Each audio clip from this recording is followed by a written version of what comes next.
안녕하세요. 서울 근교에 살고 있는 이혼한 지 얼마 되지 않은 30대 여자예요. 이혼 사유는 남편이 제가 싫어졌다는 것이었는데요. 한때는 제가 없으면 하루도 살 수 없다던 사람이었는데 이혼할 무렵엔 함께 있는 것이 숨 막힌다고 하더라고요.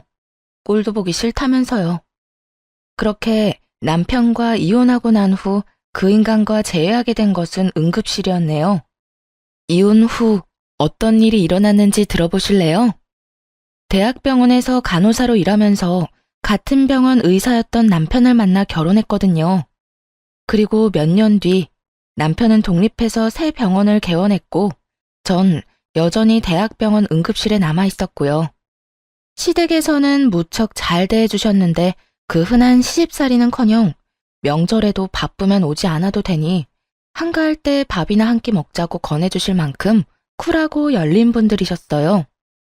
덕분에 남편과는 서로의 자리에서 각자 일에 최선을 다할 수 있었죠. 남편은 시댁 부모님의 도움으로 개원할 수 있었는데 점점 자리를 잡아가고 있었고요. 그런데 병원에 환자가 늘어나면 늘어날수록 남편이 점점 변해가기 시작하더라고요. 예민한 건 둘째치고 점점 절 배우자가 아닌 도우미 정도로 여긴다는 기분이 들 때도 있었어요. 청소는 제대로 하는 거 맞아? 이불 빨래는 언제 했어? 숨 쉴 때마다 목이 쾌쾌해. 여보, 나 밤샘 근무하고 이제 들어왔어. 눈 밑에 다크서클 안 보여? 아, 그랬어? 그러면 오늘은 집에서 쉬면서 대청소랑 이불 빨래 싹 좀 해. 하는 김에 에어컨도 좀 닦고 말이야. 에어컨 청소는 주기적으로 하고 있는 거 맞지? 이 집엔 나 혼자 사는 거야? 어떻게 모든 일을 나만 해? 당신도 손 있고 발 있잖아. 심지어 당신은 야간 진료는 하지도 않잖아. 내가 밤새워 고생하고 온 날엔 당신이 살림 좀 해주면 안 돼? 나도 힘들어. 누가 당신 보고 안 힘들대? 그런데 집안일은 나보다 당신이 더 잘하기도 하잖아. 내가 해봤자 어차피 당신이 다시 하게 될 텐데 이왕 하는 거 잘하는 사람이 하면 2번 일 안 해도 되잖아. 아, 서재도 좀 치워줘. 완전 엉망진창이야. 청소뿐만이 아니었어요. 반찬 투정까지 부리더군요. 어떤 날은 반찬이 마음에 들지 않는다며 있는 대로 짜증을 내고 나가버리기도 했죠. 가장 대접도 못 받는 기분이라나 뭐라나요. 그래도 이런 남편을 보며 이해해보려고 노력했어요. 얼마나 피곤하고 힘들면 저렇게 예민해질까 하며 측은했거든요. 하지만 이런 인내심도 친정을 무시하는 태도 앞에서 결국 폭발했죠. 그날은 친정엄마의 환갑이었어요. 바쁜 남편 스케줄에 맞춰 일부러 식당을 점심시간에 예약하고 혹시나 하는 마음에 아침을 먹는 자리에서도 약속 시간과 장소를 여러 번 언급했거든요. 그런데 약속 시간이 지나도 남편은 오지 않더라고요. 연락 한 통 없이 말이에요. 결국 남편에게 전화를 걸었고 남편은 아주 태연한 목소리로 이렇게 말하더군요. 깜빡했어. 뭐? 어떻게 다른 것도 아니고 엄마 생신을 잊을 수가 있어. 내가 며칠 전부터 그리고 오늘 아침에도 이야기했잖아. 귀에 딱지 앉을 것 같으니 그만 이야기하라고 했던 게 당신이야. 그런데 뭐? 깜빡했어? 바쁘다 보면 그럴 수도 있지. 돈 좀 보낼 테니까 장모님 드려. 뭐? 안 오겠다는 말이야? 지금이라도 와서 얼굴 비추고 가. 지금 점심시간이잖아. 점심시간이라고 마냥 노는 줄 아냐? 지금도 할 일이 태산이거든. 아휴, 뭘 알아야 대화가 통하지. 하여튼 난 못 가니까 당신네 식구끼리 좋은 시간 보내. 그 순간 이성의 끈이 뚝 하고 끊기는 느낌이었어요. 바로 남편의 병원으로 찾아갔고 거기서 본 풍경에 어이가 없었네요. 바쁘다던 남편놈은 간호사들과 모여 앉아 시시덕거리며 커피를 마시고 있더군요. 생각 같아서는 그 자리에서 남편에게 따져먹고 싶었지만 차마 입이 떨어지지 않더라고요. 남편의 체면도 있었지만 제 얼굴에 침 뱉는 짓이란 걸 알고 있었으니까요. 가까스로 화를 참고 남편과 함께 진료실에 들어갔어요. 아니, 여기는 왜 쫓아온 거야? 몰라서 물어? 바쁘다며. 당신한텐 커피 마시는 일이 바쁜 일이니? 다른 날도 아니고 환갑이야, 환갑. 그런 날에 간단하게 점심 한 끼 먹는 것도 그렇게 힘이 들어? 아, 깜빡했다고 했잖아. 이미 늦었는데 가봤자 눈치밖에 더 보여? 괜히 내가 가서 분위기 망칠 바엔 안 가는 게 서로 좋잖아. 지금 그걸 말이라고 해? 당신 일정 맞춘다고 이 근처로 예약했고 시간도 일부러 점심시간으로 잡은 거야. 그런데 당신이 빠지는 게 말이 돼? 그까지 환갑이 뭐라고 이 유난을 떨어? 그냥 생일이잖아. 1년에 한 번씩 있는 생일. 그까지 생일 때문에 병원까지 찾아와서 피곤한 사람 붙잡고 큰 소리 내야겠어? 남편은 미안하단 말 한마디 없이 당당한 태도였고, 그런 남편의 손에 들린 커피를 빼앗아 그 당당한 얼굴에 뿌려버렸어요. 야, 너 이게 뭐 하는 짓이야? 정신 차리라고. 내가 요즘 당신 힘들다고 다 이해해주니까 나나 우리 집이 우습게 보이나 본데 정신 차려. 그날 밤 남편은 집으로 들어오지 않았어요. 남편의 첫 외박이 있던 날이었네요. 도대체 언제부터 사이가 이 지경이 되었는지 가늠도 되지 않더라고요. 복잡한 생각에 잠겨 째깍째깍 흘러가는 시간을 보며 애를 태우던 그때 시모에게서 전화가 왔어요. 아가, 어제 사돈은 잘 만나고 왔니? 좋은 시간 보냈어? 다정한 시모의 목소리를 듣는데 참았던 눈물이 터져 나왔네요. 아무런 대답도 하지 못하고 대성통곡을 하는데 시모는 아무 말도 하지 않고 가만히 기다려주시더군요. 그렇게 한참을 울고 나니 진정이 되었고 그제야 무슨 일이냐고 물어보시더라고요. 어머님, 그게 어제 그의 생신 자리에 오지도 않았어요. 바쁘다고요. 그래서 병원 찾아갔더니 간호사들이랑 커피 마시고 있더라고요. 그 모습이 너무 화가 나서 얼굴에 커피를 부어버렸는데 자기도 화가 많이 났는지 집에 안 들어왔어요. 뭐? 그러면 외박을 했단 말이야? 네. 병원 일로 점점 예민해지기 시작하더니 이젠 뭘 어떻게 해야 할지 모르겠어요. 이 녀석이 우리가 알아서 할 테니 넌 가만히 있거라. 그날 저녁 시댁에선 저와 남편을 불렀고 시댁에 도착했을 즈음엔 이미 한바탕 난리가 났더라고요. 벼락같이 호통을 치는 시부와 그런 시부 앞에 무릎 꿇고 앉아있는 남편. 남편은 아무 말도 못하고 고개만 숙이고 있더군요. 이 녀석아, 내가 너 이딴 식으로 집사람 마음고생시키라고 병원 열어준 줄 알아? 대학병원 있을 때보다 사는 게 편해졌으면 가정에 더 잘할 생각을 해야지. 그걸로 네 마누라한테 생색이나 내고 바쁘다는 핑계로 사돈 어른 생신도 나몰라라 해? 생색이 아니라 정말 피곤해서 좀 예민해진 거예요. 생신은 정말 깜빡했어요, 아버지. 그런 정신머리 가지고 병원은 어떻게 이끌어가는 게야? 이딴 식으로 굴 거면 지금이라도 간판 내리거라. 아버지, 제가 잘못했어요. 앞으로는 절대 그런 일 없도록 할게요. 너 이 녀석, 다신 이딴 일로 집사람 눈에서 눈물 빼지 마라. 알겠어? 네, 알겠어요. 여보, 내가 미안해. 앞으로 이런 일 없도록 할게. 약속해. 개원 당시 워낙 받은 도움이 커서 시부모님들 말씀이라면 꼼짝도 못하던 남편이었죠. 이번에도 마찬가지였어요. 진심이라고는 느껴지지 않았지만 용서를 구하기는 하더라고요. 그리고 한동안은 잘하는 척도 했고요. 하지만 그럴수록 남편의 마음은 이미 떠난 것이 느껴졌어요. 아니, 단순히 마음이 떠난 것이 아니라 다른 이유가 있을 거라 확신하게 되었죠. 그렇지 않고서야 둘 사이에 큰 다툼이 있었던 것도 아니었고 기분이 상한 일도 없었는데 사람이 저렇게까지 변한 것은 말이 안 되니까요. 혼자 고민을 하다가 남편 병원에서 일하고 있는 동기에게 물어보기로 했네요. 꽤 긴 시간을 남편과 함께 보내는 친구이니 이유를 알지 않을까 해서였죠. 지연아, 혹시 우리 남편 요즘 무슨 일 있어? 원장님? 아니, 왜? 무슨 일 있으시대? 아니, 요즘 좀 이상해서 혹시 너는 알까 해서 연락해봤어. 요즘? 이상한 건 없었는데. 조금 예민하시긴 했지. 뭐 그거야 그럴 수도 있는 일이니까. 그거 말곤 다른 이상한 점은 없었는데. 아, 혹시 우리 남편 여자 있는 건 아니겠지? 100번은 넘게 고민하고 물은 말이었는데 이 말을 들은 친구는 듣자마자 깔깔거리고 웃더라고요. 자신이 아는 한 그럴 리가 없다고 말이죠. 뭐? 넌 말이 되는 소리를 해. 네 남편을 어떻게 나보다 더 모르니?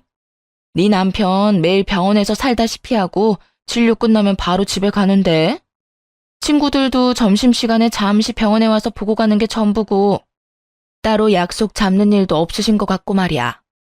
너도 요즘 많이 피곤한가 보다 그런 생각까지 하는 거 보면 그러지 말고 쉬는 날에 잠이나 좀 푹 자. 서로 예민하다 보면 자주 부딪히고 또 그러다 보면 별 생각이 다 드는 법이야. 그래 알겠어. 우리 남편한텐 내가 이런 이야기 한 거 비밀로 해줘? 당연하지. 얼른 좀 쉬어. 믿었던 친구였어요. 동기들 가운데서도 친했고 무엇보다 유부녀이기에 이런 마음을 더 잘 이해하고 상황을 객관적으로 볼 거라 생각했죠. 그런 친구의 조언을 듣고 나서도 이상한 기분은 사라지지 않았지만요. 그래서 결국 남편의 뒷조사를 시작했네요. 다들 뒷조사만 했다 하면 무슨 판도라 상자 열리듯 남편이 숨기고 있던 모든 것이 밝혀지곤 하던데 아니었어요. 허무할 정도로 아무것도 없더라고요.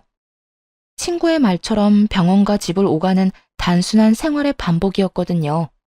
가끔 친구를 만나기도 했지만 다 남자들일 뿐만 아니라 그것마저도 차를 마시거나 편의점에서 캔 음료나 마시곤 헤어지는 게 전부더라고요. 술은 입에도 대지 않았고요. 병원에서 회식을 해도 1차에서 끝내곤 혼자 병원에 들러 나머지 일을 보곤 집으로 돌아오곤 했더군요. 딱히 뭐가 나오지 않아 다행스럽긴 했지만 정작 아무것도 나오지 않으니 환장할 노릇이었어요. 남편은 여전히 이상하게 변해만 갔으니까요. 그렇게 감정이 요동을 지던 어느 날, 남편 입에서 결국 이혼이란 말이 나오고야 말더군요. 그날은 웬일로 남편이 함께 외출을 하자고 하더군요. 밖에서 맛있는 것도 먹고 산책도 좀 하자고요. 그간 좀 소원하긴 했어도 다시 잘 지내볼 생각은 있구나 하는 마음에 한껏 꾸며입고 외출길에 나섰죠.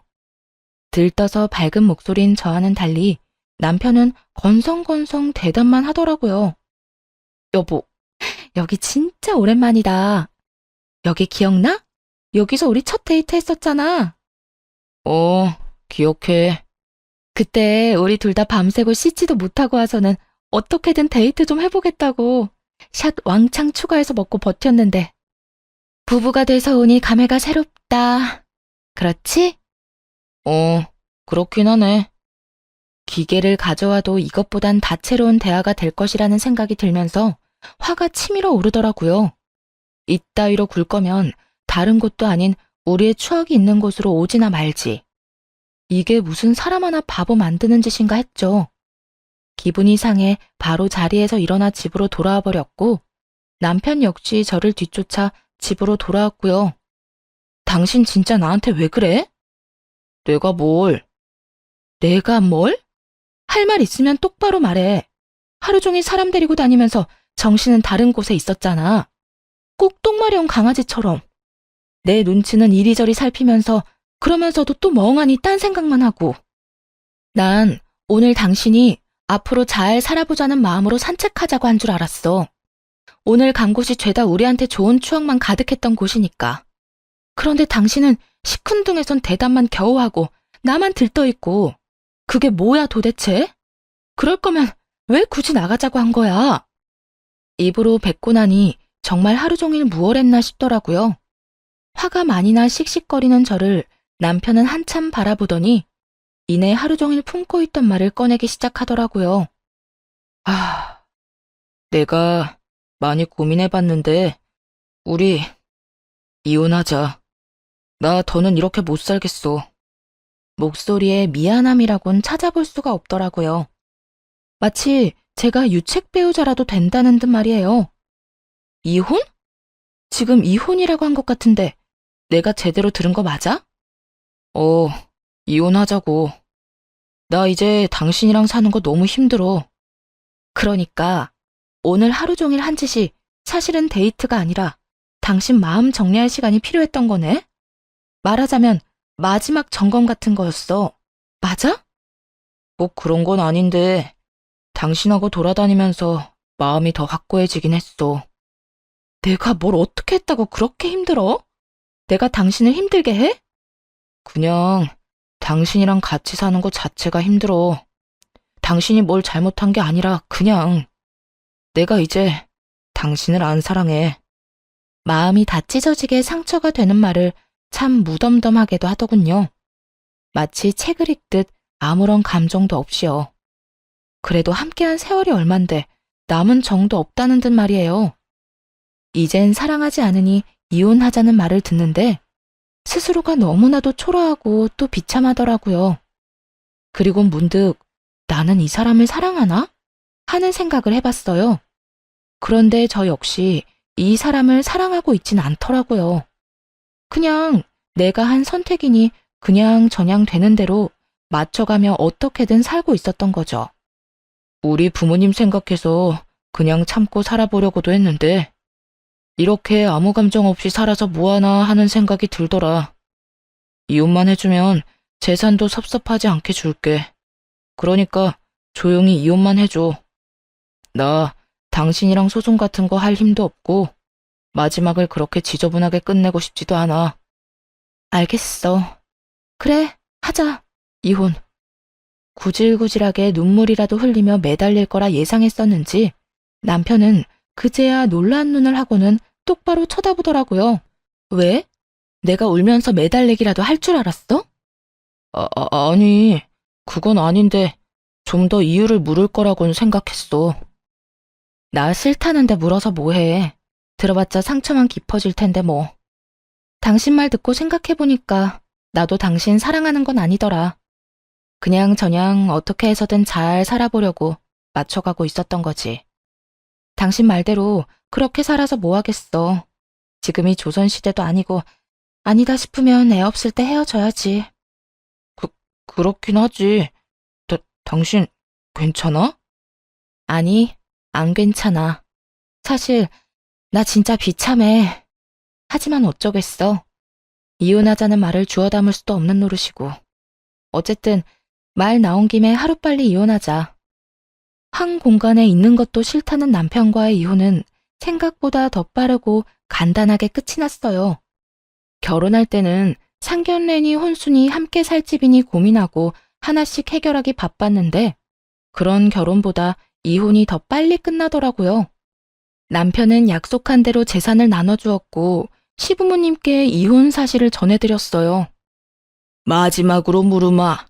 너 지금 이혼하면 너에게 해주던 모든 것들 다 끊을 것이야. 네가 이때껏 벌어들인 것 빼곤 다 뺏기는 신세가 될 텐데 그래도 이혼할 거야? 네, 아버지.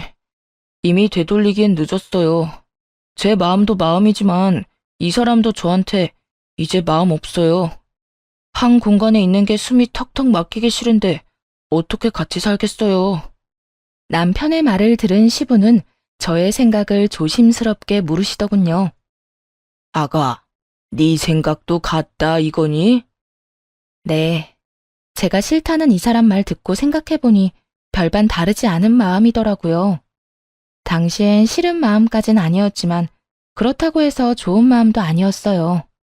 무엇보다 제가 그렇게도 싫다는 사람하고 저도 살고 싶지 않아요, 아버님. 일이 이렇게 돼서 죄송해요. 네가 죄송할 일이냐? 우리가 자식을 잘못 키워 네가 마음고생 많이 했겠구나. 우리가 미안하다, 아가. 아니에요. 두 분은 최선을 다해 잘해주셨는걸요. 이 말을 들은 시부와 시모는 더 화가 났는지 남편을 보며 무서운 얼굴이었죠. 아마 이게 진작 마음이 떠난 남편이 이때껏 제 곁에서 버텼던 이유였겠죠. 너는 각오하고 있겠지? 우선 카드부터 내놓거라. 집도 처분해서 줄 건 주고 남는 건 가지고 오고 병원은 들인 돈이 있으니 다 갚을 때까진 월세로 있으면서 투자금부터 갚거라. 너하고 세아가한테 주려고 했던 건물은 없던 일로 하마. 늘 말씀하신 대로 남편에게 해주던 모든 지원을 끊어버리시더군요. 상속 명목으로 주시려 했던 건물도 없던 일이 되었죠. 아버지, 다른 건 몰라도 건물은 이 사람과 결혼하기 전부터 주신다고 하셨던 거잖아요. 결혼 이혼이랑은 아무 상관도 없는 건데 그것까지 없던 일로 하다뇨. 네 이놈, 네 놈이 뭐 하나라도 받고 싶었으면 이토록 당당한 태도가 아니었어야지.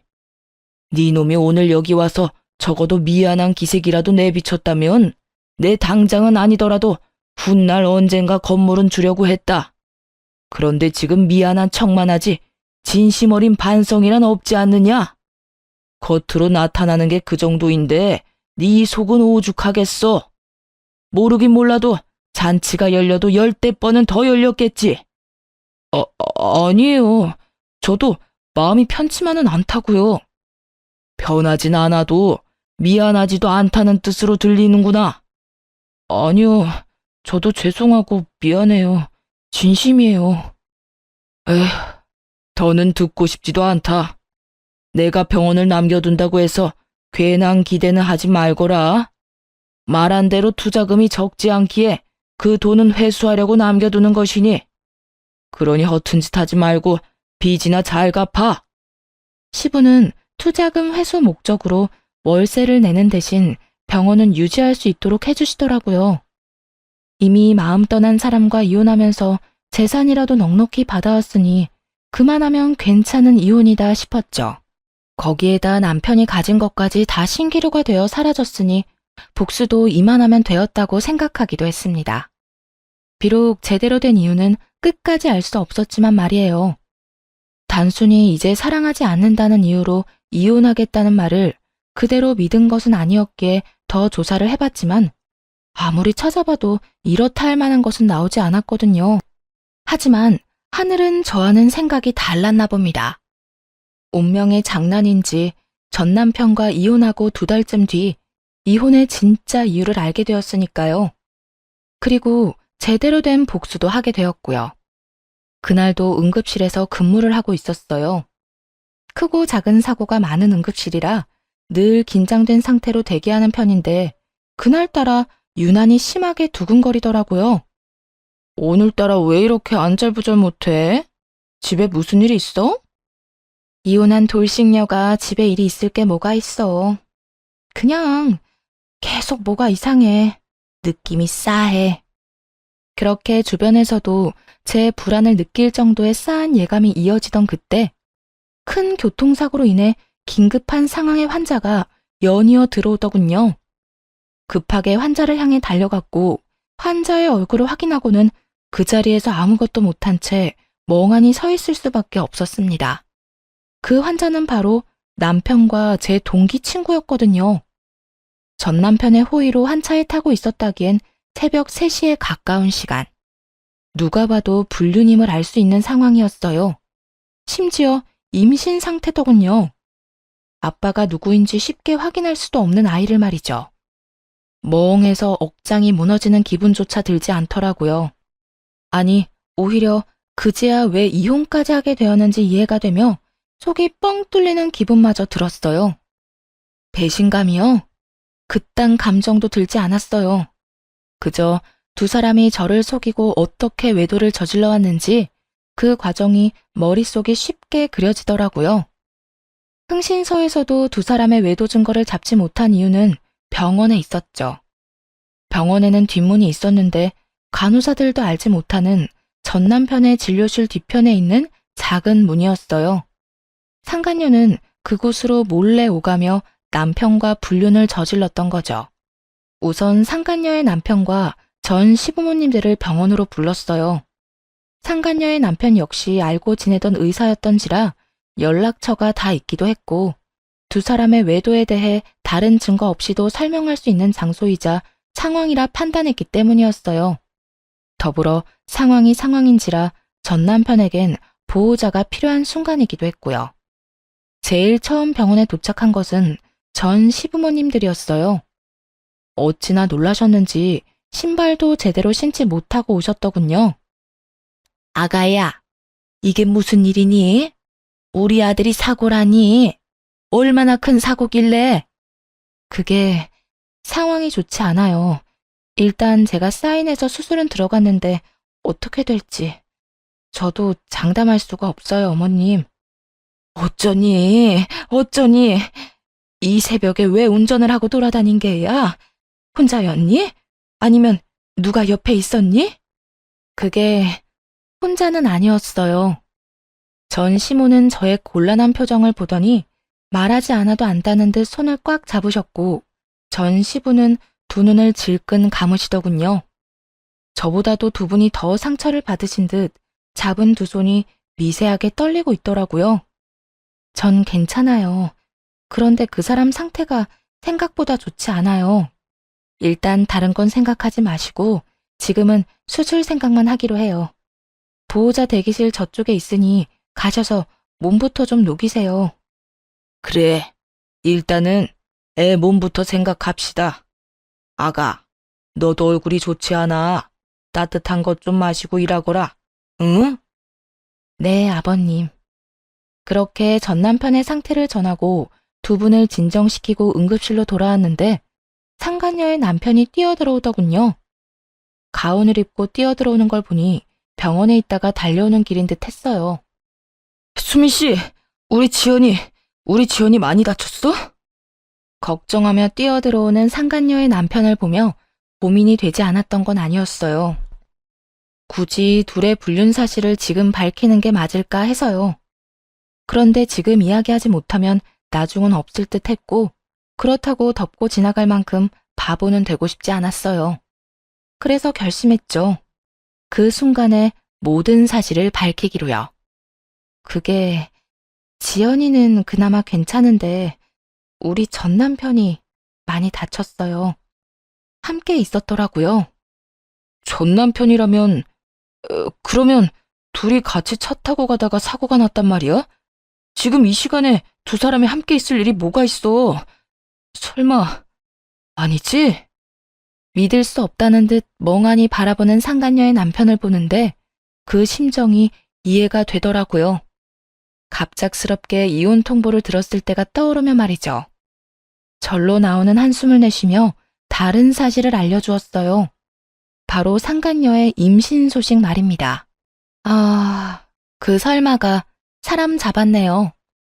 엑스레이 찍기 전에 혹시 몰라서 검사했는데 지연이 임신이더라고요. 알고 있었어요? 임신? 지연이가? 아니, 몰랐어. 임신이에요, 지연이. 한 5주쯤 된 것 같은데. 하여튼 아기는 무사해요. 상간녀의 남편은 대답이 없었고 저 역시 더는 할 수 있는 말이 없더라고요. 비교적 적게 다친 상간녀가 급한 치료를 마치고는 자신의 남편을 향해 다가왔거든요. 여보, 어떻게 알고 여기까지 온 거야? 지금 병원에 있어야 하는 거 아니야? 지금 그게 중요해? 당신 바람 피우고 있었어? 어? 그게 무슨 말이야? 바람이 아니면 지금 이 시간에 당신이 왜 최 원장이랑 한 차를 타고 가다가 사고가 나? 그게 말이야? 됐어. 많이 다친 거 아니지? 치료 받을 거 받고 퇴원하는 대로 이혼 준비나 해. 나도 바빠서 병원 가야 하니까. 상간녀의 남편은 더는 말을 섞고 싶지도 않다는 듯 상간녀의 말을 잘라버리고 병원 밖으로 나가버렸어요.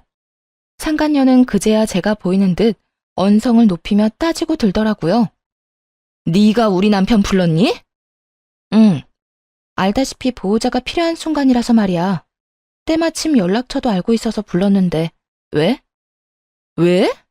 지금 왜라는 말이 나와? 네 가정 깨졌다고 내 가정까지 깨겠다는 심보야? 야, 말은 바로 해. 네 가정도 네가 깬 거야. 애초에 바람 피운 연놈은 너랑 저 새끼인데 왜 애꿎은 내 탓을 해? 네가 내 남편을 불렀으니까. 그러게, 누가 사고가 나래? 아니, 누가 바람을 피우래? 너도 참 뻔뻔하다. 어떻게 나한테 그딴 걸 따질 생각을 해? 검사 받으면서 양심도 같이 두고 왔니? 정신 차려, 이 상간녀야. 넌 상간녀 중에서도 악질이야. 어떻게 동기 남편이랑 그딴 짓을 저질러? 그러면서 뭐? 원장님은 바람 피울 리가 없다고? 내가 발 동동 구르며 너한테 고민 상담할 때 내가 얼마나 웃었을까? 다른 사람도 아닌 당사자한테 그걸 묻고 있었으니 말이다. 너도 알지? 지금도 상간녀 소송은 가능하다는 거. 그냥 넘어갈 생각 없으니까 각오하는 게 좋을 거야.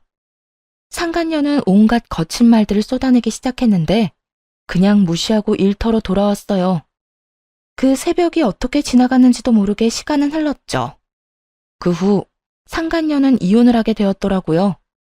듣기론 막상 이혼이 진행되자 상간녀는 담담하게 그 상황을 받아들이고 이혼했다더군요. 하긴 뱃속에 애도 있으니 나름 현명한 판단을 한 것이었겠죠. 그 아기로 인해 앞으로 어떤 일이 일어날지도 모르고 말이죠. 저 역시 상간녀를 상대로 위자료를 청구했고 이혼은 순순히 했으면서도 위자료는 주기 싫었는지 다시금 찾아와 득달같이 따지고 들더라고요. 뻔뻔하게도 말이죠. 야, 너 꼭 이렇게까지 해야겠어? 너 때문에 나까지 이혼하는 꼴 봤으면 됐잖아. 그랬으면 됐지. 꼭 상간녀 소송까지 해야겠어? 넌 이미 이혼도 했잖아. 어찌나 뻔뻔한지 얼굴에 침이라도 뱉어주고 싶은 마음이었네요. 그냥 내쫓아버릴까 하는 생각이 들기도 했지만 뱉어내는 말들이 너무나도 주옥 같아 대꾸하지 않고는 못 견디겠더군요. 이혼하면 너희가 바람 피우는 게 없던 일이 되니? 너 때문에 내 가정이 다 찢어진 게 없던 일이라도 되냐 이 말이야. 그렇게 소송이 무섭고 돈이 아까웠으면 애초에 그딴 짓은 하지 말았어야지. 여기까지 찾아올 정성으로 차라리 용서를 구해보지 그랬어. 그랬으면 지금 이런 일은 없었을 텐데 말이야. 뭐 이미 늦었지만. 그래, 내가 다 잘못했고 너한테 죽일 년이니까 상간녀 소송 그거 하지 마. 우리 그래도 한때는 친구였잖아. 그러니까 소송만은 하지 말아줘. 응? 상간녀는 애원에 가까운 부탁을 했지만 소용없는 짓이었죠. 결국 소송을 통해 위자료를 받아냈으니까요. 이제 남은 것은 전 남편이었어요.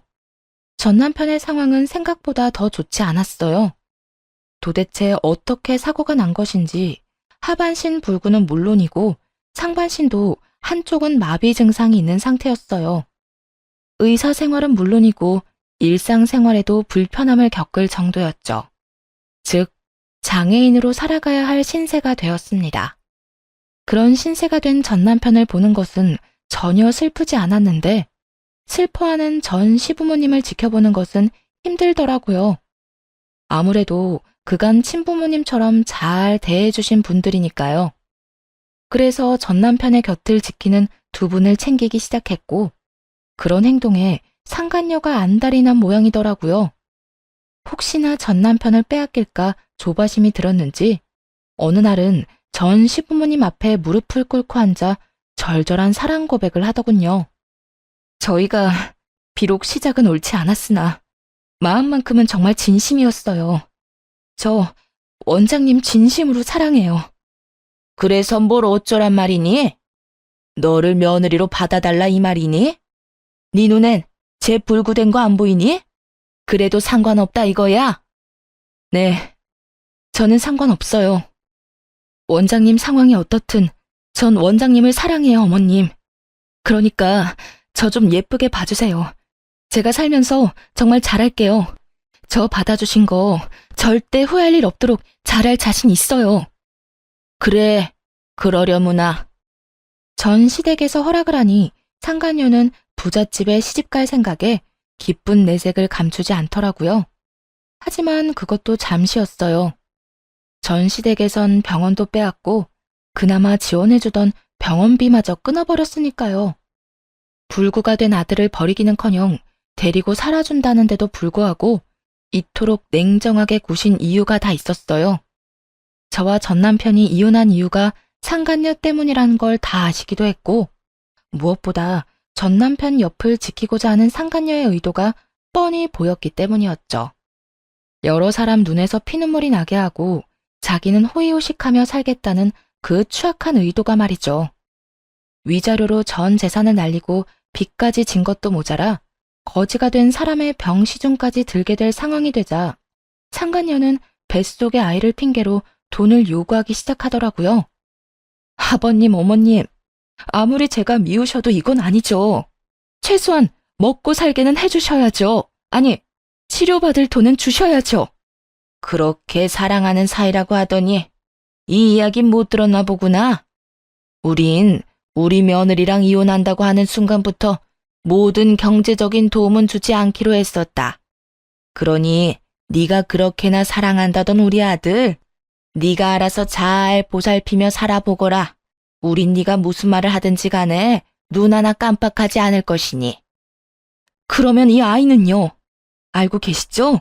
저 임신한 거. 그리고 이 아기 전 남편 아기도 아니라는 거요. 그러면 이 아기가 누구 아기겠어요? 이 아기 최 원장님 아기예요. 그러니까 아기 생각해서라도 조금만 도와주세요.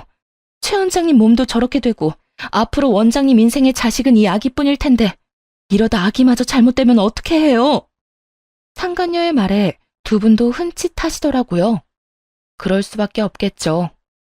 아무래도 아들은 불구가 되어 다신 이세를 보는 건 힘들 것 같은 상황인데 그런 상황에서 뱃속에 아들의 아기가 있다니까요. 멈칫하는 두 분을 보며 상간녀는 묘한 미소를 지어 보였고 그런 상간녀에게 저와 전 남편만 알고 있던 사실을 알려주기로 했습니다. 차마 부모님께도 말씀드리지 못한 사실을요. 야, 헛소리 좀 작작해. 네 뱃속의 아기가 그 사람 아기라고? 웃기고 있네.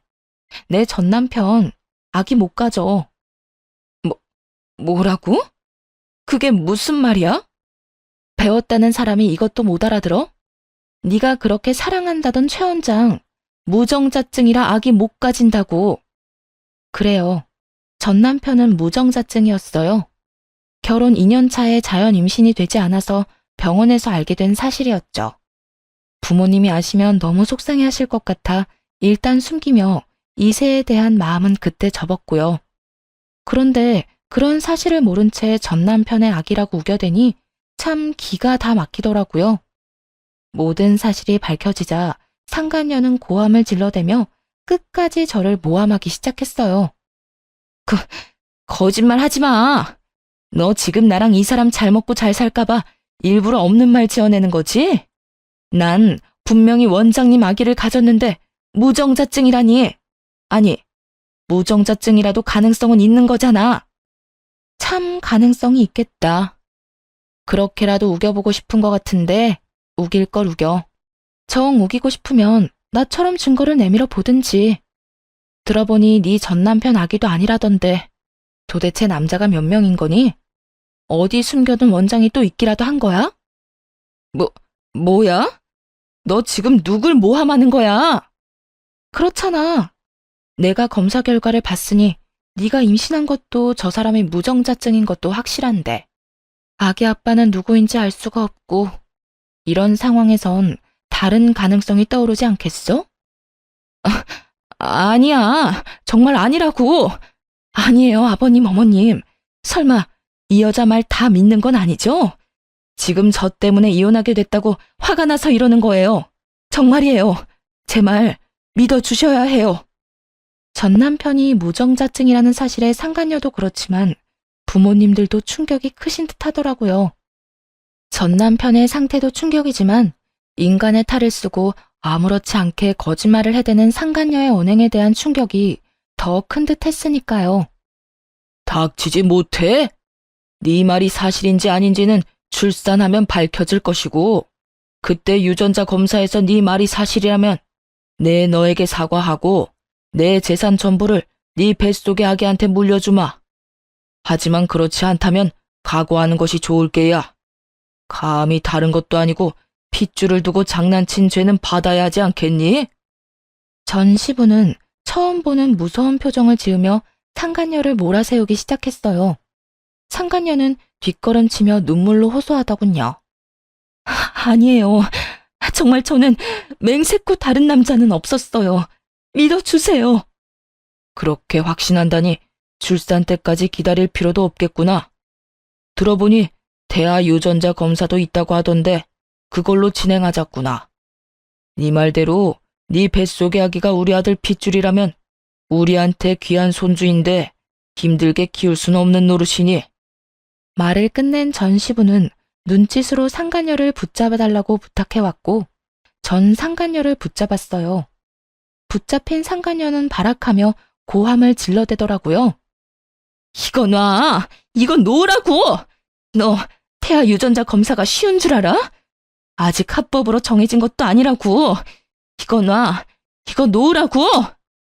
다 널 위해서 이러는 거야. 홀몸도 아닌데 합법이든 불법이든 빨리 검사해서 확실해지면 돈도 펑펑 쓰고 너도 아기도 좋은 거 아니야? 당당하다는 애가 왜 이래? 이거 놔!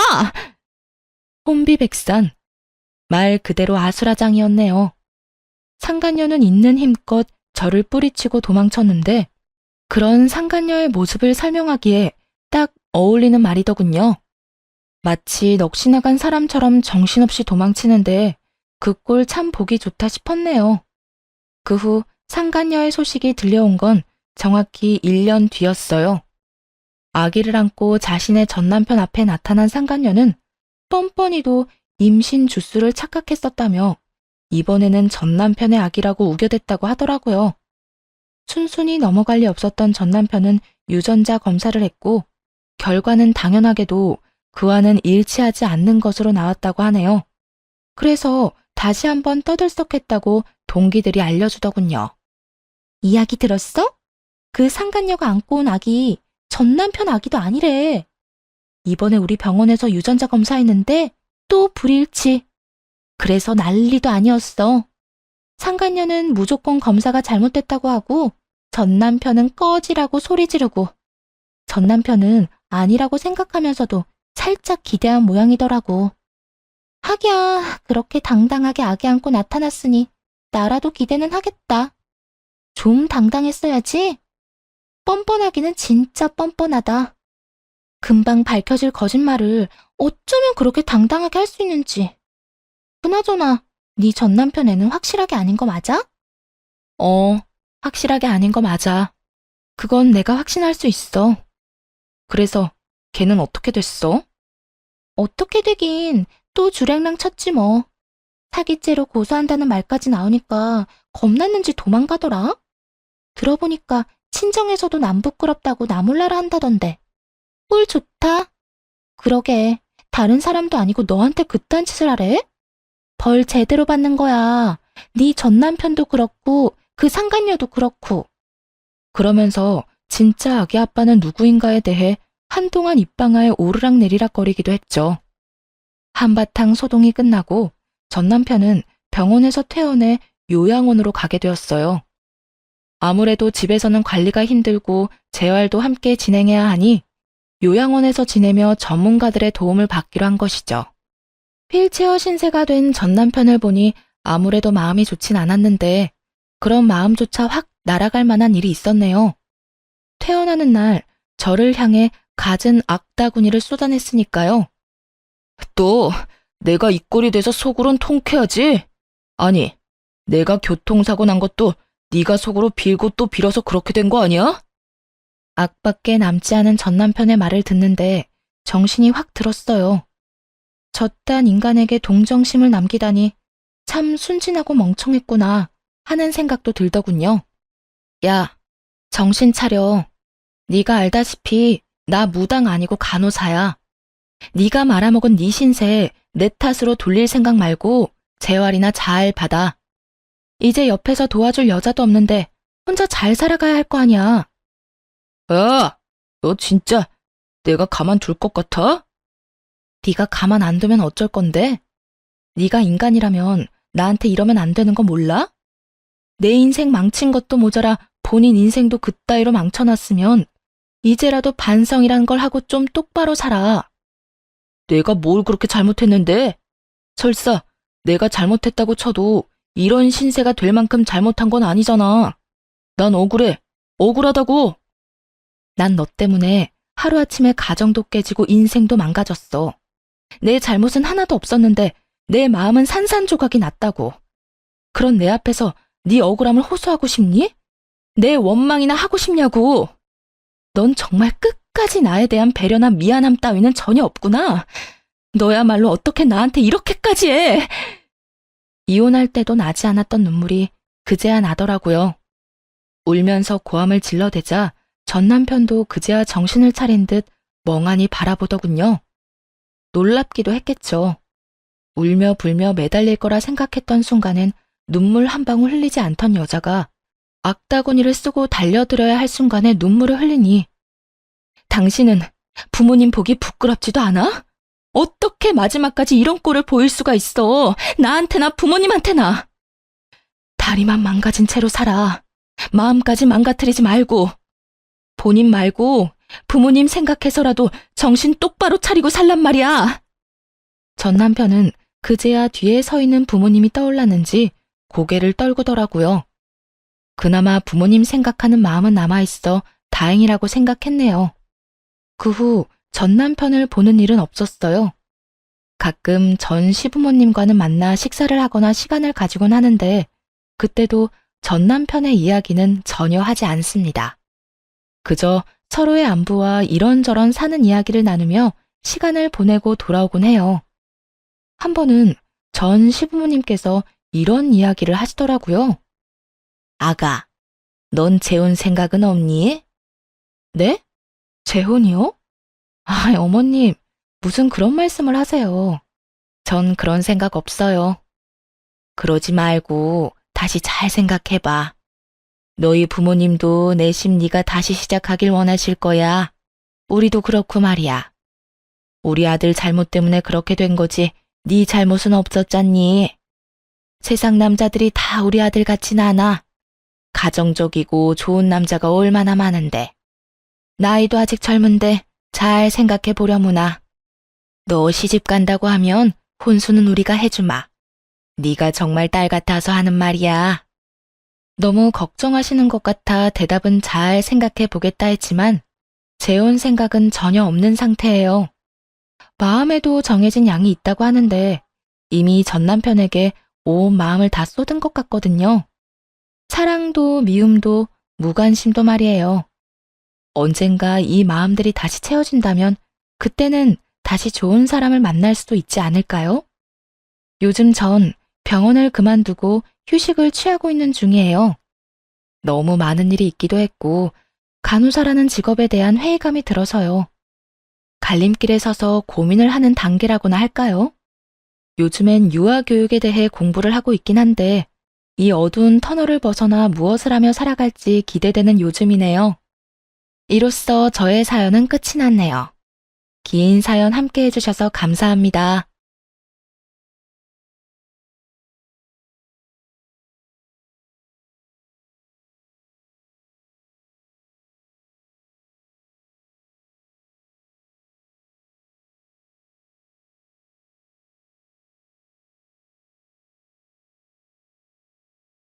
안녕하세요. 시댁 식구 챙기느라 제 가족은 나몰라라 했던 남편 놈을 반품하고 눈에 넣어도 아프지 않은 예쁜 딸과 행복한 삶을 살고 있는 여자입니다. 자식까지 있는 상황에서 이혼을 결심하는 데까진 꽤나 긴 시간이 필요했는데요. 오랜 시간 긴 고민 끝에 결정한 이혼은 인생에서 가장 잘한 결정인 것 같아요.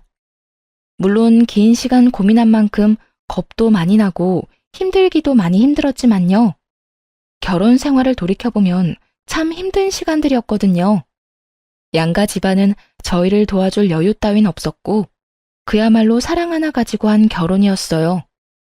그나마 믿을 거라곤 젊음과 남편의 직장뿐이었는데 딸이 3살이 되던 해 남편의 회사가 어려워지며 남편은 결국 권고사직까지 당하게 되었죠. 참 막막했어요. 점점 돈 들어갈 곳은 많아지는데 제 취업은 여의찮았고 아무리 꿈을 꾸고 희망을 가져봐도 까마득한 앞날만이 기다리고 있는 기분이었거든요. 여보, 우리 장사해보는 건 어때? 장사? 갑자기 장사는 무슨? 애도 아직 어린데 장사를 같이 어떻게 해? 그냥 내가 빨리 회사 알아볼게. 요즘 취업이 하늘의 별 따기래. 그러지 말고 우리 조그마한 방 하나 딸린 상가 구해서 거기서 지내면서 식당이라도 하자. 내가 다른 건 몰라도 음식 하나는 잘하잖아. 이중으로 월세 나갈 일도 없고 애도 같이 보면서 할 수 있으니까. 지금보단 더 좋을 것 같은데 어떻게 생각해? 그런가? 듣고 보니 그것도 괜찮은 것 같네. 나 퇴직금 받은 것도 있고 이 집 보증금 빼고 대출 조금만 받으면 어떻게 가게는 얻을 수 있을 것 같긴 하다. 그런데 진짜 힘들 거야. 당신 괜찮겠어? 괜찮고 안 괜찮고가 어디 있어. 젊을 때 고생은 사서도 한다는데. 우리 힘들어도 열심히 살아보자. 우리 딸 먹고 싶은 거 하고 싶은 거 돈 걱정하지 말고 다 해줄 수 있게. 그렇게 식당을 차렸고 생각보다 더 힘든 날들의 연속이었어요.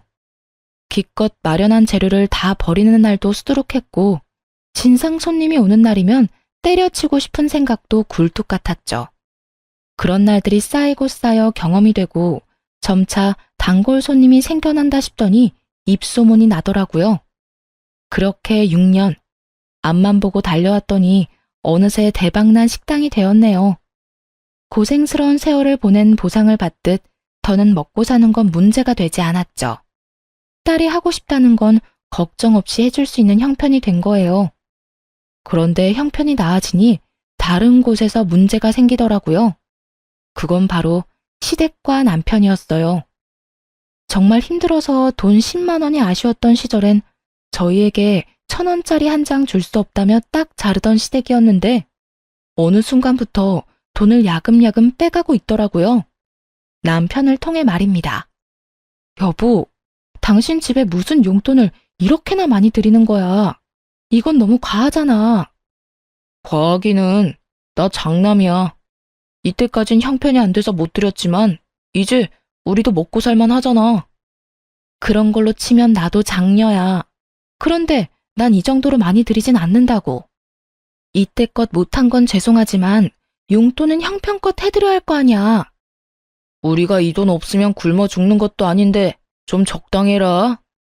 남들 다 부모 호강시켜줄 때 나 몰라라 했던 게 한이 돼서 그래. 그러니까 당신이 조금만 이해해줘. 남편의 심정이 이해되지 않는 건 아니었어요. 장남이기도 했고 여유가 생겨 가족을 돕고 싶은 마음을 이해 못하는 것도 아니었고요. 그런데 시댁에 주는 용돈 금액이 점점 더 커지고 남편의 남동생, 즉 시동생이 장가를 갈 때 집을 사주는 모습을 보곤 이건 아니란 생각이 들더라고요.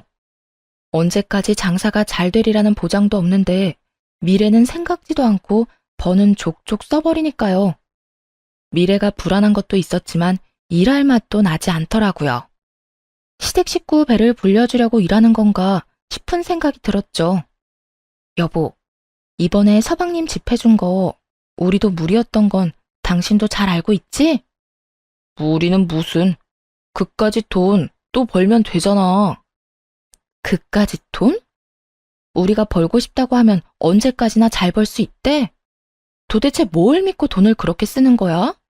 우리 딸 아직 어려. 대학도 가야 하고 시집도 보내야 하는데 이렇게 버는 대로 다 줘버리면 어쩌자는 거야?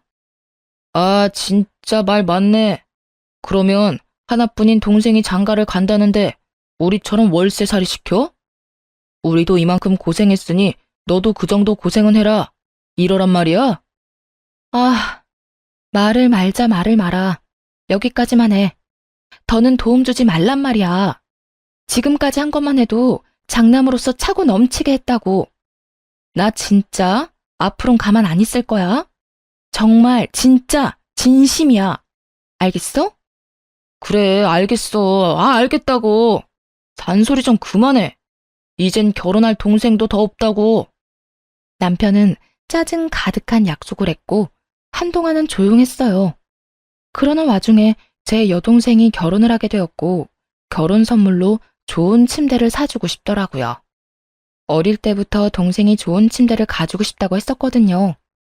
그래서 침대를 알아보기 시작했는데 남편이 어떻게 알았는지 화를 내더라고요. 당신, 처제 결혼 선물로 침대 사주려고 그래? 왜? 왜? 몰라서 물어? 침대가 얼마나 비싼데 그런 걸 결혼 선물로 한다는 거야? 당신 정신이 있어 없어? 기가 막히더라고요. 본인은 지 동생 결혼 선물로 집 사는 데 쓰라며 거금을 보태준 건 기억에서 아예 지워버린 듯 했죠.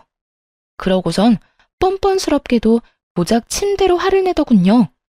거기에다 그간 남편이 시댁에 쓴 돈이 얼만데 왜 저딴 핀잔을 들어야 하는지도 이해가 되지 않았고요. 당신은 당신 집에 간이고 쓸개도 다 빼주고 다니면서 난 내 동생 결혼 선물로 침대 하나 못 해줘? 아니, 아무리 그래도 침대는 아니지. 그냥 이불이나 좋은 거 사줘. 그러면 되지. 당신이 그렇게 좋은 거 막 해주면 처제도 부담스러워한다고. 말 같지도 않은 소리를 잘도 해대더라고요. 그래서 어떻게 했냐고요? 뭘 어떻게 했겠어요. 대꾸할 가치도 없는 말은 사뿐히 무시하고 가격대가 있는 침대를 선물했죠. 동생이 참 기뻐하더라고요.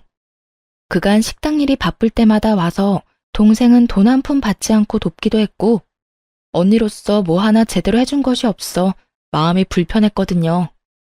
동생이 그다지도 기뻐하는 모습을 보니 뿌듯한 기분이었어요. 동생에게 침대를 선물한 사실은 당연히 남편의 귀에도 들어갔고 또 당연하다시피 시댁에서도 알게 됐더라고요. 너 그게 사실이니? 네 동생 결혼하는데 비싼 침대 선물했다는 거. 네, 사실인데 무슨 문제라도 있나요? 무슨 문제? 그걸 몰라서 물어?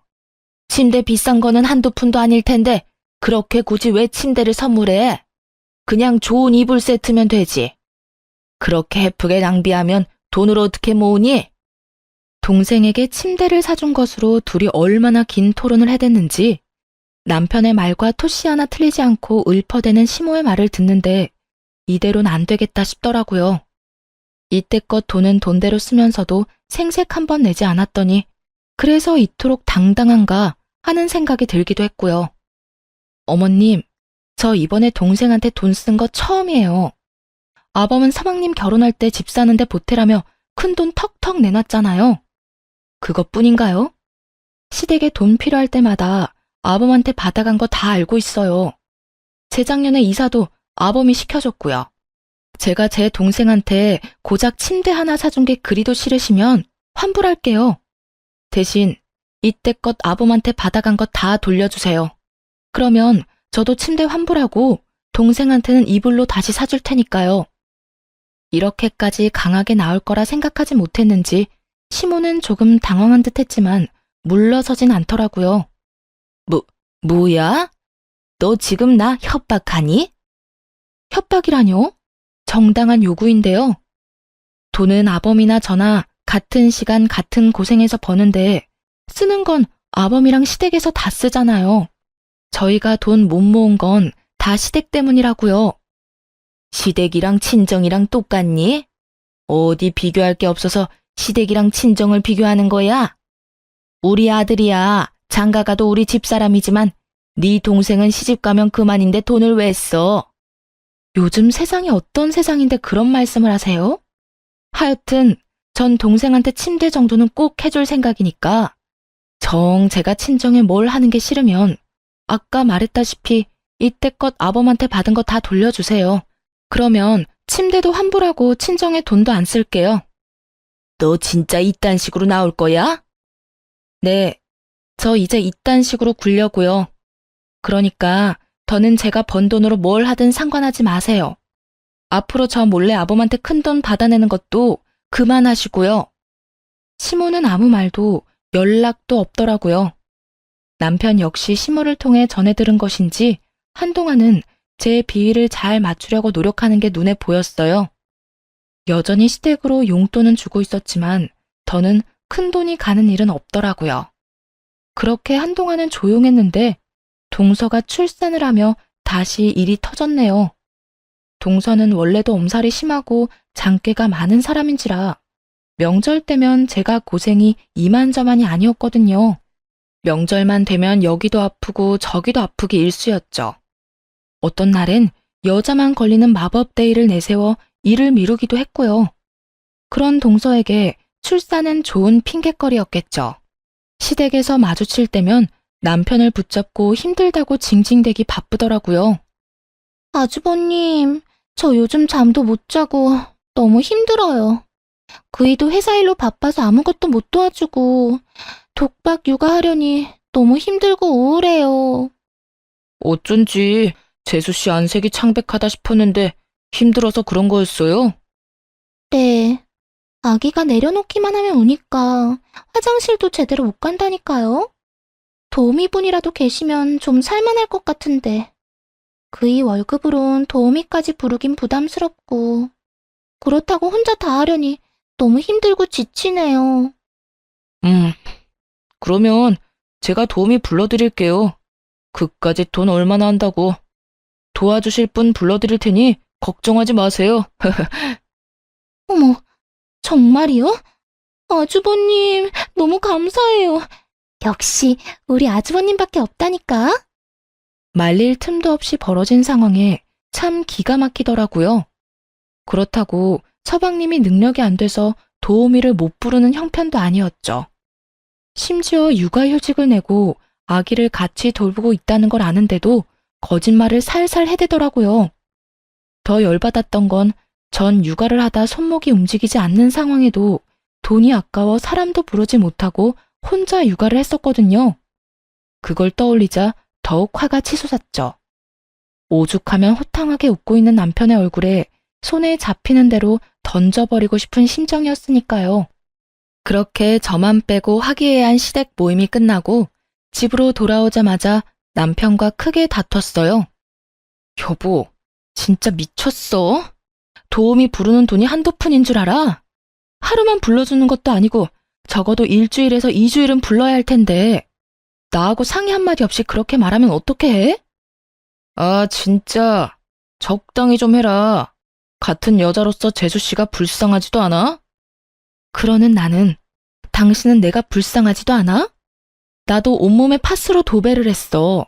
일하느라 안 아픈 데가 없다고. 이런 나는 본 척도 안 하면서 재수씨가 힘든 꼴은 그렇게 보기가 힘들디? 그래서 나한테 상의도 안 하고 그런 큰 결정을 덜컥 한 거냐고. 가게 일은 당신 혼자 다 해? 나도 해. 가게에서 나온 수익금 중엔 내 몫도 있다고.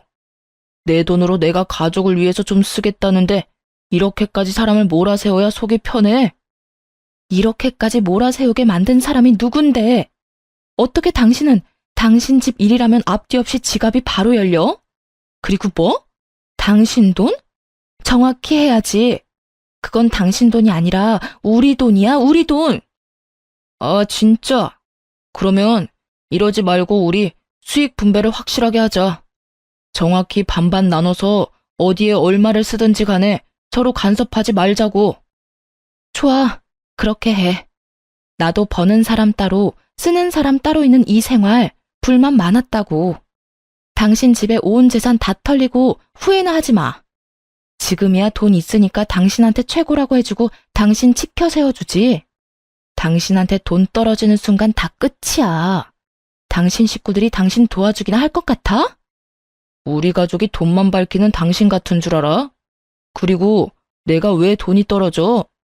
지금처럼 장사만 열심히 하면 돈 떨어질 일이 뭐가 있다고. 군말하지 말고 이제부터 딱 절반으로 나눠. 알겠어? 정말 목 끝까지 차오르던 말이었는데 남편이 먼저 해주는 것도 모자라 저리도 강하게 요구하니 고맙기까지 하더라고요. 다음 날부터 돈 관리를 따로 하기 시작했고 살림에 드는 돈도 정확히 반반씩 내서 생활비로 쓰기로 했죠. 이미 시댁에는 이런 일이 다 소문이 났는지 미운 털이 단단히 박힌 상태라 온갖 트집을 잡으며 저를 귀찮게 했지만 괜찮았어요. 돈으로 엮이지 않으니 확실히 스트레스가 줄었거든요. 트집 잡는 거야 반박하거나 말로 돌려주면 되니 그렇게까지 힘들지 않았고요. 하나마나한 공격인 거죠. 그렇게 각자 생활하며 나름 평온한 나날을 보냈어요. 눈에 넣어도 아프지 않은 딸이 무럭무럭 자라는 게 인생의 낙이었죠. 그런데 어느 날 밤 딸이 이상하더라고요. 왜인지 기운이 없어 보인다 싶더니 금세 온몸에 열이 오르기 시작했어요. 해열제를 먹여봤지만 열이 떨어지는 건 잠시뿐이었고 더는 지체하면 안 될 것 같은 상황이었어요. 긴박한 순간이 되자 그래도 아이의 아빠인 남편밖에 생각나는 사람이 없더군요. 그래서 늦은 시간까지 들어오지 않고 있던 남편에게 전화를 걸었어요. 왜? 여보, 어떻게 해? 애가 열이 펄펄 끓어. 약을 먹여. 집에 약 있잖아. 먹였는데도 열이 안 떨어져. 어딘데? 병원에 가게 빨리 좀 와. 나 지금 못 가. 승철이랑 재수씨랑 오랜만에 데이트 좀 하라고 방금 내보냈단 말이야. 내가 지금 가면 애는 누가 봐? 다른 사람도 아닌 딸이 아프다는데 조카를 봐야 하니 못 온다고 태연하게 말하는 남편의 말을 듣는데 기가 막혀 말이 안 나오더라고요. 그렇게 말문이 막혀 아무 말도 하지 않고 있는데 그 뒤로 이어진 남편의 말은 더욱더 가관이었습니다. 그리고 애가 아프면 119를 불러야지 왜 나한테 전화를 해? 심각한 거면 119 불러서 병원에 가고 좀 참을 만하다고 생각되면 택시 불러서 응급실을 가. 그러면 되잖아. 하여튼 난 바쁘니까 알아서 좀 해. 지금 그걸 말이라고 해? 애가 아파서 애 아빠한테 전화한 게 잘못이야? 아니, 당신 애가 아프다는데 이것보다 더 중요한 일이 세상에 어디 있어? 당신 진짜 애 아빠가 맞긴 해? 내가 틀린 말 했어? 애가 아프면 병원에 가야지. 애 아빠가 간다고 애가 괜찮아져? 별것도 아닌 걸로 사람 귀찮게 좀 하지 마. 별것도 아닌 거? 당신 진짜 그렇게 생각하는 거야? 됐어. 또 시댁일에 눈 뒤집혀서 정작 지 가족은 눈에도 안 보이는 거겠지. 또 무슨 말을 그렇게 해. 당신도 잘 알 거 아니야. 육아한다고 두 사람 제대로 된 데이트도 못하는 거. 오랜만에 데이트 좀 하라고 내보냈는데 이제 와서 내 애 아프다고 들어오라는 말을 어떻게 해? 하여튼 난 바쁘니까 알아서 해. 딸이 아프다는데 동생네가 데이트를 해야 하니 조카를 봐줘야 해서 정작 지 애한테는 못 온다는 남편. 너무 황당한 말을 들으니 순간적으로 머리가 멍해지더라고요. 이놈이 정말 미쳤나 싶어서 말이죠. 남편은 바쁘다며 전화를 끊어버렸고 결국 전 119를 불러 딸을 데리고 병원으로 갔어요. 다행히 고열은 잡혔지만 화는 서서히 끓어오르기 시작하더군요. 이딴 인간도 남편이라고 계속 믿고 사는 것이 맞는가 하는 생각이 들기도 했고 시간이 지나도 남편이 변할 거란 생각은 들지 않았어요. 이혼한다면 아빠 없이 자랄 딸이 마음에 걸리긴 했지만 이런 아빠라면 굳이 필요하지도 않을 듯 했고요. 무엇보다 딸에게 도움은커녕 상처만 될 것 같기도 했죠. 그렇게 이혼 쪽으로 마음이 기울어진 상태에서 집으로 돌아갔고 집에는 조카를 보느라 많이 지친 남편이 침대에 누워있더라고요. 그 꼴을 보기 싫어 눈을 감고 싶었는데 다음 순간 나온 남편의 말은 정말 온 정이 떨어졌네요. 왔어? 뭐래? 괜찮다지? 적당히 웃음이 섞인 질문. 정이 떨어지는 것은 물론이고 겨우 가라앉힌 화가 다시 확 오르더라고요. 지금 웃음이 나와? 당신이 그러고도 아빠야? 애 걱정은 전혀 안 해?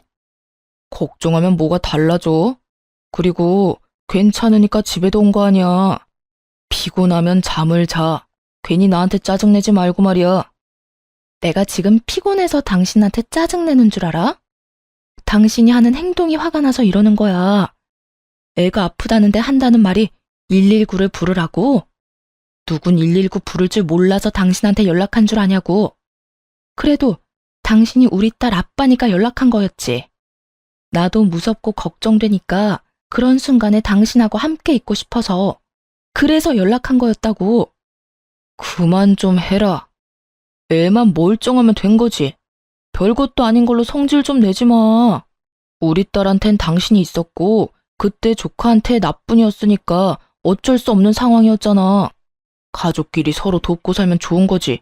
언제까지 그렇게 따지고 둘 거야? 입에 발린 말이라도 미안하다.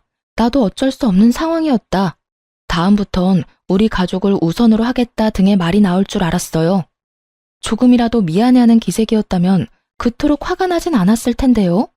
남편은 도리어 큰 소리를 내며 저를 예민하고 트집이나 잡는 사람으로 몰아가더군요. 그 순간 분명해졌네요. 이 남자에게 가족은 나와 딸이 아니라 시댁 식구들 뿐이라는 사실을요. 그런 생각이 들고 나자 이혼해야겠다는 확신이 더 분명해졌고 결단을 내렸죠. 일단 저와 딸의 공간에서 남편 놈을 내쫓기로 했어요. 당신은 당신 가족만 챙기니까 문제라는 거야. 결혼하고 당신이 최우선으로 챙겨야 할 가족은 나랑 우리 딸이라고. 시댁이 아니라 우리가 1순위가 되어야지 왜 늘 다른 사람이 1순위야? 난 우리를 2순위로 여기는 가정은 필요 없으니까 계속 그런 식으로 다른 사람부터 챙기려거든. 거기 가서 살아. 여기서 이러고 있지 말고. 뭐? 지금 나보고 나가라는 거야? 나가라면 누가 겁낼 줄 아나? 나도 마주치면 싸우기만 하는 이 집구석 들어오기 싫었다고. 제발 들어와 달라고 연락이나 하지 마. 걱정하지 마. 하늘이 두 쪽이 나도 당신 같은 인간한테 연락하는 일은 없을 테니까. 화를 내더니 그 길로 남편은 집을 나가버렸고 바로 이혼 준비를 하기 시작했죠. 이혼을 준비하며 알아보니 생각보다도 더 많은 돈이 시댁으로 흘러들어갔더라고요. 결혼한 지 2년밖에 되지 않은 동서에게 들어간 돈도 꽤 많았고요. 당연하다면 당연하게도 차용증 한 장 없이 말입니다. 돈 관리를 따로 하기 시작한 시점부턴 거의 돈을 물 쓰듯 썼더군요.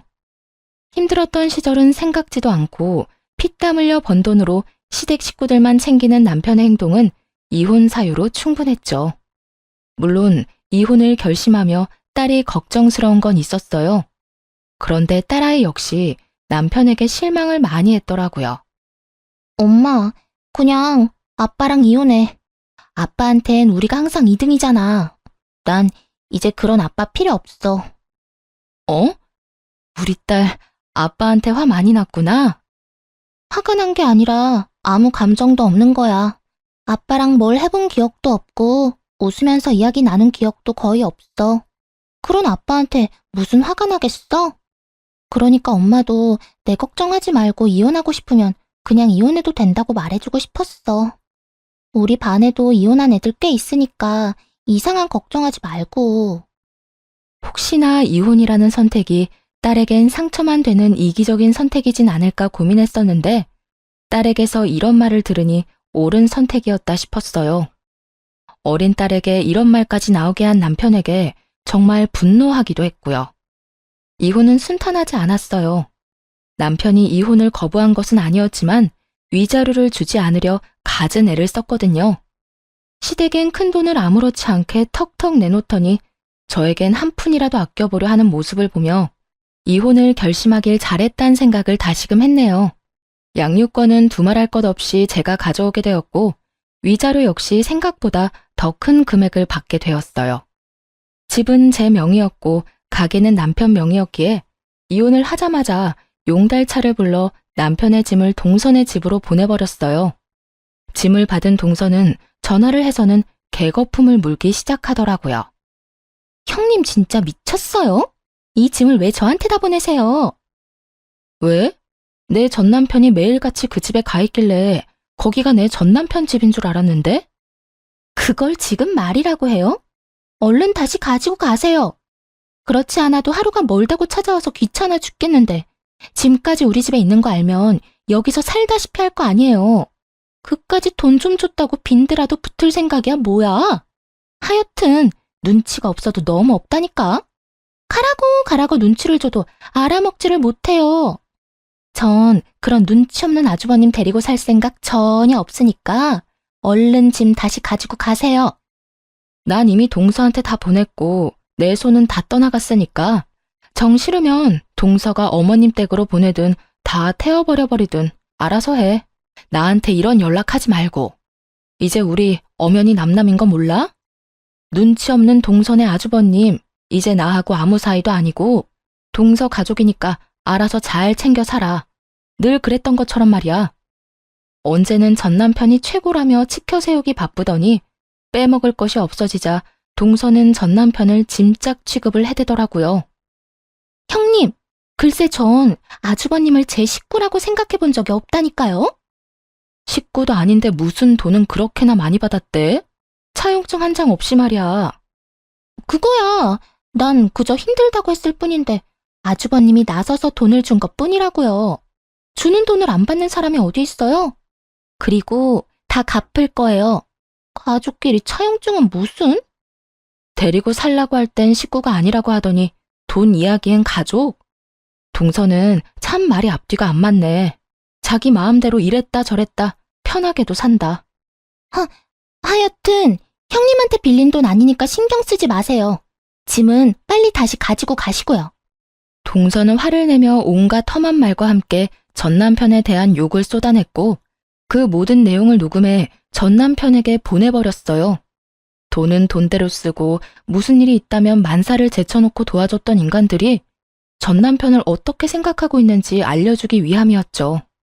보낸 녹음 파일을 다 들은 남편은 전화를 해 화를 내기 시작하더군요. 당신, 이게 뭐야? 이딴 거 보내면 내가 후회라도 할 줄 알아? 당신 같은 인간은 후회라는 감정도 사치라는 거 나도 잘 알아.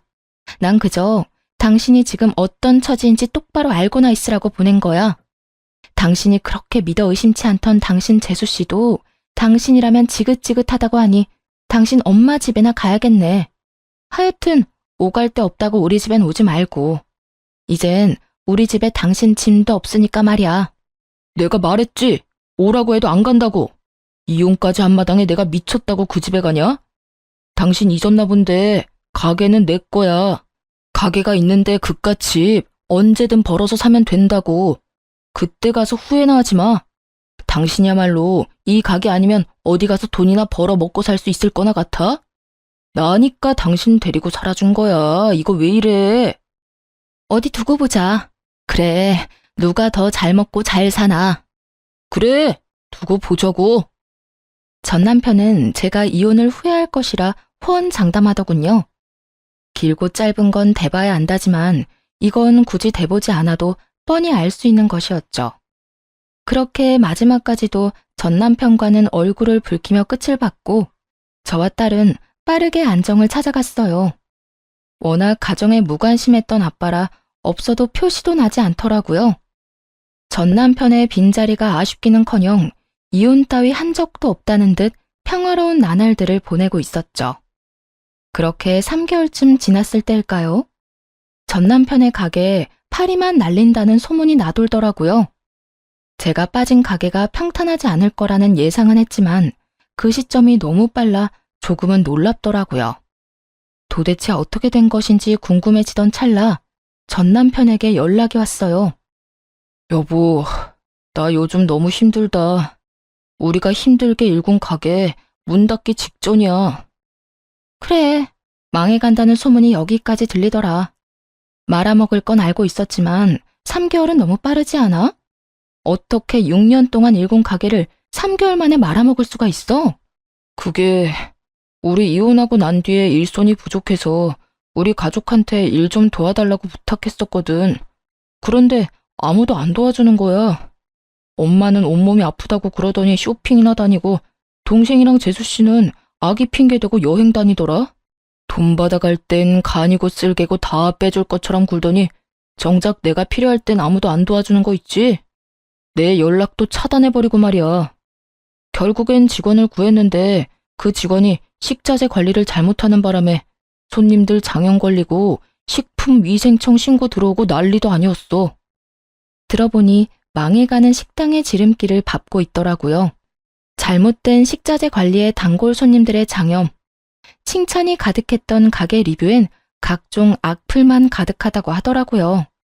음식 맛이 변했다는 것부터 해서 더럽다, 직원들이 불친절하다, 다신 가지 않겠다 등 영업 정지는 물론이고요. 하소연하며 울먹이는 전 남편의 말을 듣고 있는데 더 말을 섞고 싶지도 않았네요.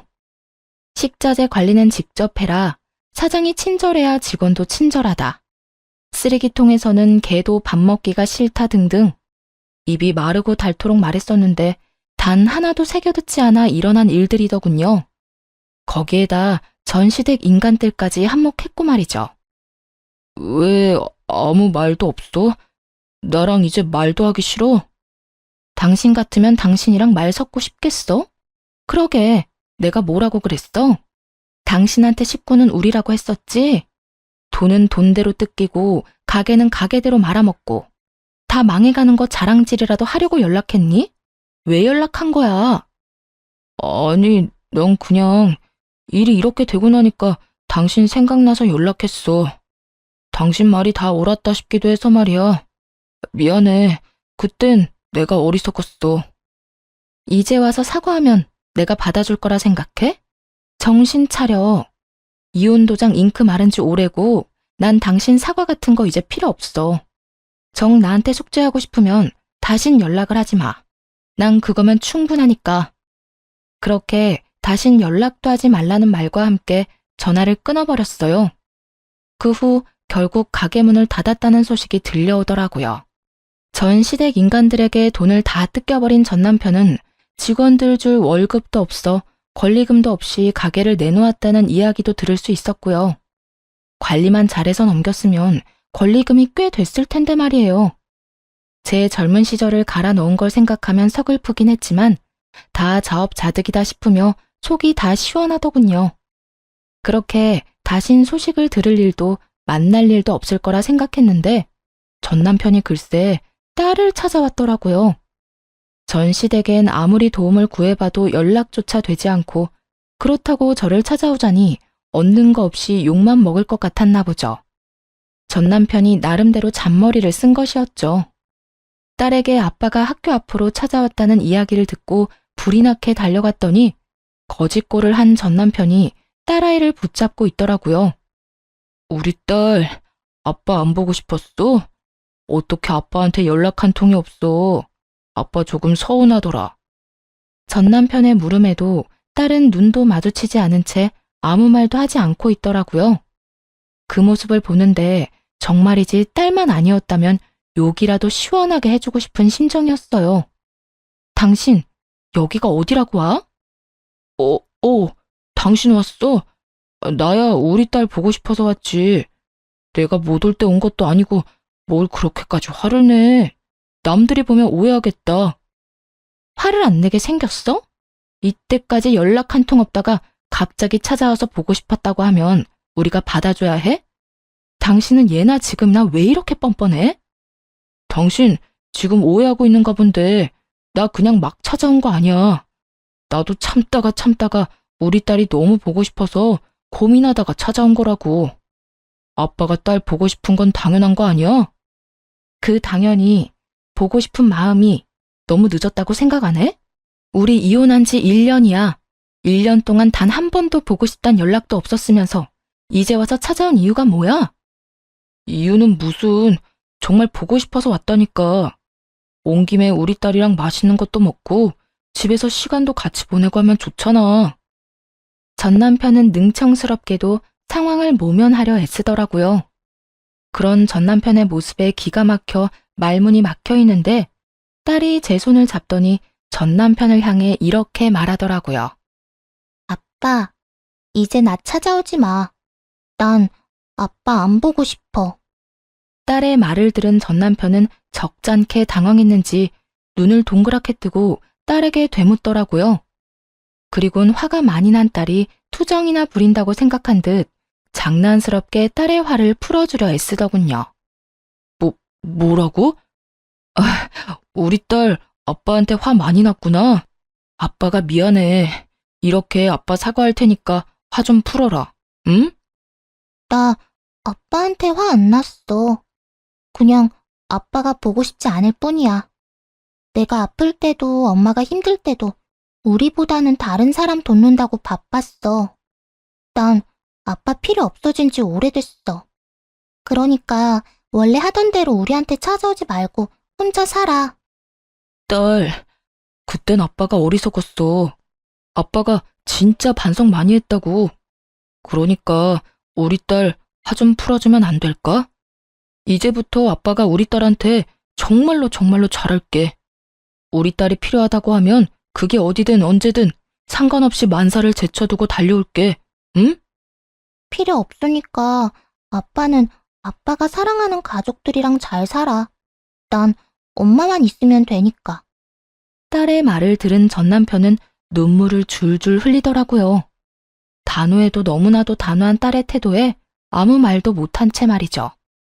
사실 딸의 말을 들으며 조금은 당황스럽기도 마음이 아프기도 했어요. 전 남편이 불쌍해서 마음이 아픈 것이 아닌 아빠를 저리도 미워하게 된 딸의 심정이 어땠을까 하고 생각하니 마음이 찢어지게 아프더라고요.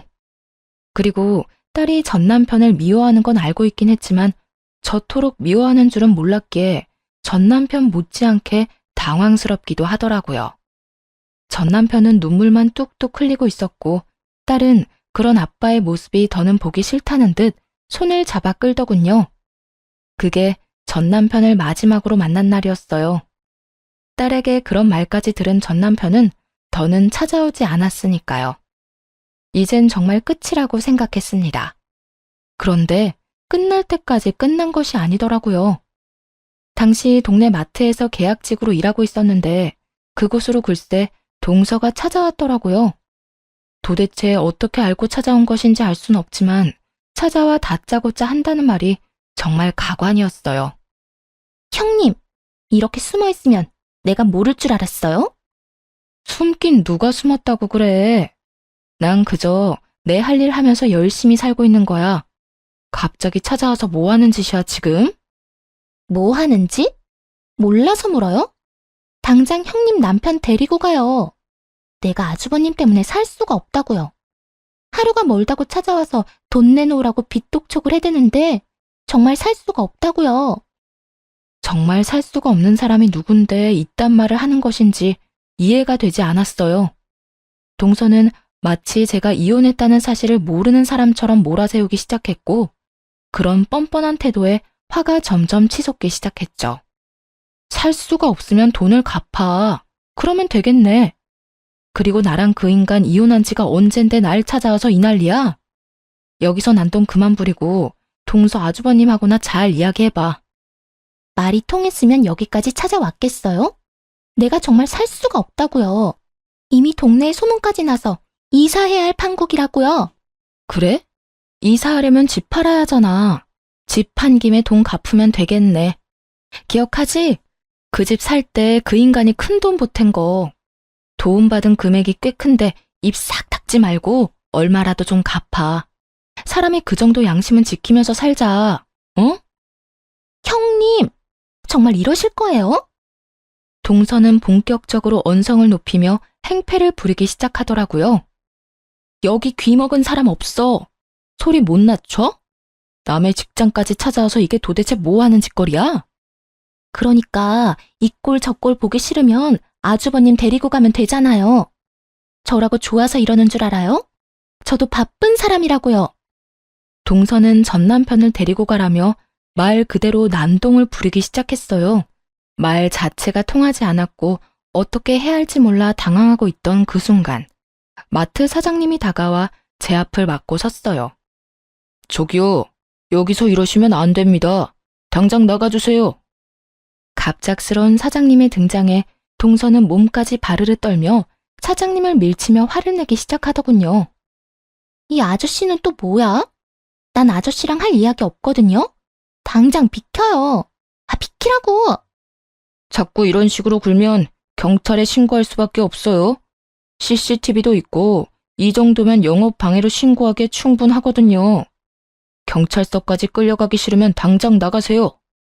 사장님은 휴대전화를 꺼내들며 동서에게 엄포를 놓았고 동서는 그제야 허겁지겁 도망을 가더라고요. 한바탕 소란이 지나가고 난 후 정신이 되돌아오니 도저히 당하고만 있을 수는 없다는 생각이 들더라고요.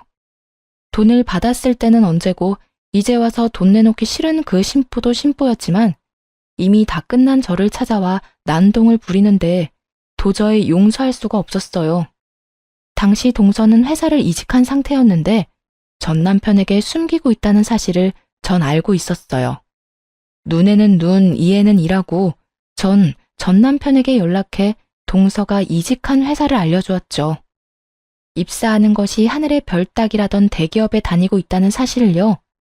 전 남편이 회사로 찾아가 돈을 내놓으라고 제대로 난동을 쳤는지 신고를 받고 출동한 경찰에게 잡혀 유치장 신세를 지게 되었다 하더군요. 가족 타령하며 좋다고 붙어먹을 때는 언제고 돈 때문에 서로를 못 잡아먹어 안달이 난 꼴이 참 보기 좋다 생각했네요. 전 남편이 유치장 신세를 지고 있다는 이야기를 듣고 난 후 동서에게서 연락이 왔더라고요. 사람 하나 살리는 셈 치고 좀 도와달라고요. 형님, 저 좀 살려주세요. 제발요. 다짜고짜 이게 무슨 소리야? 사실은 저요, 돈이 없어요. 아주버님 돈을 갚고 싶어도 돈이 없다고요. 말이 되는 소리를 좀 해. 대기업 월급이 얼만데 돈이 없다고 하면 누가 믿어? 그게요, 다 썼어요. 이것저것 좀 사느라. 들어보니 평소에도 사치가 심하던 동서는 전 남편에게 빌린 돈은 물론 월급까지도 물 쓰듯 쓰고 다녔더라고요. 전 남편이 저와 이혼할 것도 가게가 저리 망해버릴 것도 예상하지 못한 채 말이죠. 거기다 전 남편이 찾아와 제대로 회사를 엎어준 덕에 회사까지 잘렸다며 하소연하기 시작하더군요. 거기다 아주버님 때문에 회사까지 잘렸다고요. 이제 정말 돈 나올 구멍이 없어요. 돈이 없으면 없는 거지. 왜 나한테 이 난리를 부리는 거야? 동서 남편 있잖아. 동서 남편한테 말해. 엄한 사람한테 하소연하지 말고. 저희 남편도 요즘 힘들어요. 그래서 말인데 형님이 돈 좀 빌려주시면 안 될까요? 차용증 쓰라고 하면 쓸게요. 저 좀 살려주세요. 제발요. 내 돈으로 내 전 남편 돈을 갚겠다. 이 뜻이네? 동서 진짜 양심도 없구나. 어떻게 나한테 그 돈을 빌려달라고 할 수가 있어? 저도 오죽 급했으면 이러겠어요? 아주버님 목소리만 들어도 이젠 지긋지긋한데 돈은 없고 형님은 이혼하면서 받은 위자료랑 집 있잖아요. 그러지 말고 돈 좀 빌려주세요. 돈을 빌리는 사람이 어찌나 당당한지 누가 들으면 맡겨놓은 돈이라도 있는 건 줄 알겠더라고요. 착각을 해도 아주 큰 착각을 하고 있는 동서에게 확실하게 현실을 깨우치게 해주었어요. 정신 차려.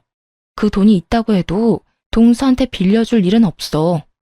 그러니까 다신 나한테 연락도 하지 말고 찾아오지도 마.